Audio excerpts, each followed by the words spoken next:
Hello friends, welcome back to healthy food month 4.0. ఈరోజు మర్రి చెట్టు ఆకుల విశిష్టత గురించి అయితే తెలుసుకుందాం. మర్రి చెట్టు ఇది గ్రామాలలో మనకి నీడనిచ్చే మహారాజే కాదు, పరిశుభ్రతకు ప్రతిరూపం కూడా. తెలుగు సాంప్రదాయాలలో మర్రి చెట్టు ఆకుల వాడకం విశిష్టమైన స్థానం కలిగి ఉంది. అదేమిటంటే, పూర్వకాలంలో మహావిష్ణువు భూలోకాన్ని సందర్శించడానికి రావడం జరిగింది. ఆయన పుణ్యక్షేత్రాలలో విహరిస్తూ భక్తుల పూజలు స్వీకరించేవారు. ఒకసారి ఒక పల్లెటూరులోకి వెళ్ళిన మహావిష్ణువు ఒక బ్రాహ్మణుడి ఇంటికి మధ్యాహ్న భోజనానికి ఆహ్వానించబడ్డారు. అయితే ఆ బ్రాహ్మణుని దగ్గర తినడానికి సరైన పాత్రలు లేకపోవడంతో అతను వెంటనే మర్రి చెట్టుపై నుండి ఆకులు తెచ్చి వాటిని పాత్రలుగా అంటే విస్తరాకులుగా ఉపయోగించారు. మహావిష్ణువు ఆ మర్రి చెట్టు ఆకుల మీద భోజనం చేసి ఆనందంతో వాళ్ళని ఆశీర్వదించారు. మహావిష్ణువు వచ్చిన అవతారం వామన అవతారం. మహావిష్ణువు ఆ మర్రి చెట్టుకి ఈశ్వరుని ఆశీర్వాదం ప్రసాదించి ఈ మర్రి చెట్టుకి దేవతావాసం ఉంటుంది. ఈ మర్రి చెట్టు ఆకులు పవిత్రంగా పూజలలో భోజనాలలో వాడతారు. ఎవరైతే ఈ మర్రి చెట్టు ఆకులను వాడుతారో వారు పాప విముక్తులు అవుతారని చెప్పారు. మర్రి చెట్టు ఆకులను పండగల్లో, ముఖ్యంగా కార్తీక మాసంలో చేసుకునే నోము పూజలు, దేవతలకు నివేదన చేసే సమయాలలో వాడతారు. అవి పవిత్రంగా భావించి అన్నదానం లేదా విందుల్లో వడ్డించడానికి కూడా ఉపయోగిస్తారు. మర్రి చెట్టు ఆకులు శుభ్రతకు ప్రతిరూపం మాత్రమే కాదు, ప్రకృతి మనకిచ్చిన సంపద కూడా. సో అదన్నమాట మర్రి చెట్టు ఆకుల విశిష్టత. మేమైతే మర్రి చెట్టు ఆకులతో విస్తారాకులను అయితే చేసుకుంటున్నాం. ఈ విస్తారాకులను చేయడంలో ఒక ప్రాసెస్ అనేది ఉంటుంది. అదేమిటంటే, ఈ విస్తారాకులను చేయడంలో 6 ఆకులను మాత్రమే యూజ్ చేయాలి. అప్పుడే విస్తారాకు అనేది చూడటానికి బాగుంటుంది. అలాగే మనం తినేప్పుడు అచ్చం ప్లేట్లా ఉంటుంది. మొదటగా హెడ్ అనేది తీసుకోవాలి. అదేనండి మధ్యలో ఉండే ఆకు. ఇది ఫౌండేషన్ లాంటిది. తర్వాత ఒక్కొక్క ఆకులను పేరుస్తూ బేస్ అనేది సెట్ చేయాలి.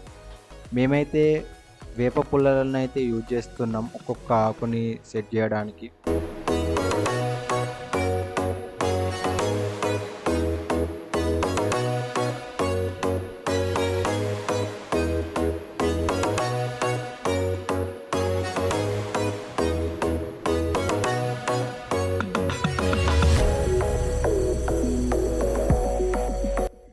వయసే ఒక పూల తోట, వలపే ఒక పూల బాట, ఆ తోటలో ఆ బాటలో పాడాలి తీయని పాట. వయసే ఒక పూల తోట, వలపే ఒక పూల బాట, ఆ తోటలో ఆ బాటలో పాడాలి తీయని పాట. పాట పాడుతూ విస్తరాకులు రెడీ చేయాలి. తర్వాత కమ్మగా తినేయాలి.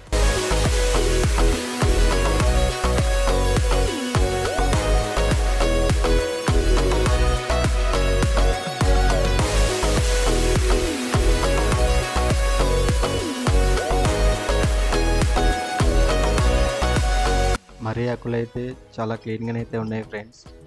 అందుకే ఇది ప్రతిరూపం లాంటిది మరియు ప్రకృతి మనకిచ్చిన గొప్ప సంపద.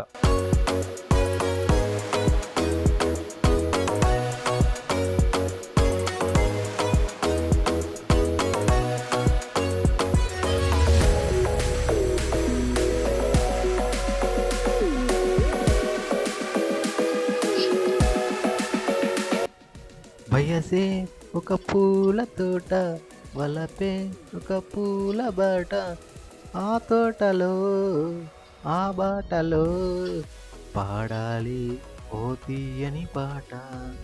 వయసే ఒక పూల తోట, వలపే ఒక పూల బాట, ఆ తోటలో ఆ బాటలో పాడాలి ఓ తీయని పాట.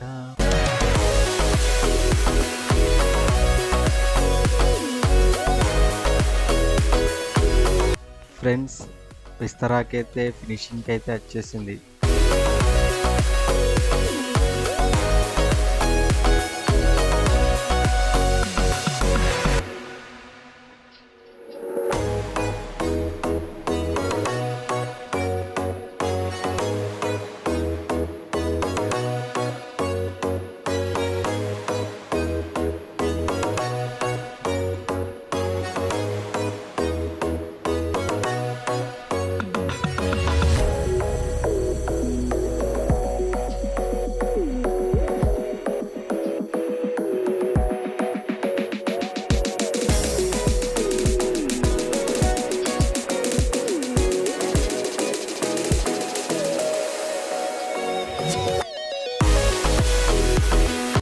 చూడండి ఫ్రెండ్స్, విస్తరాకు అయితే రెడీ అయిపోయింది.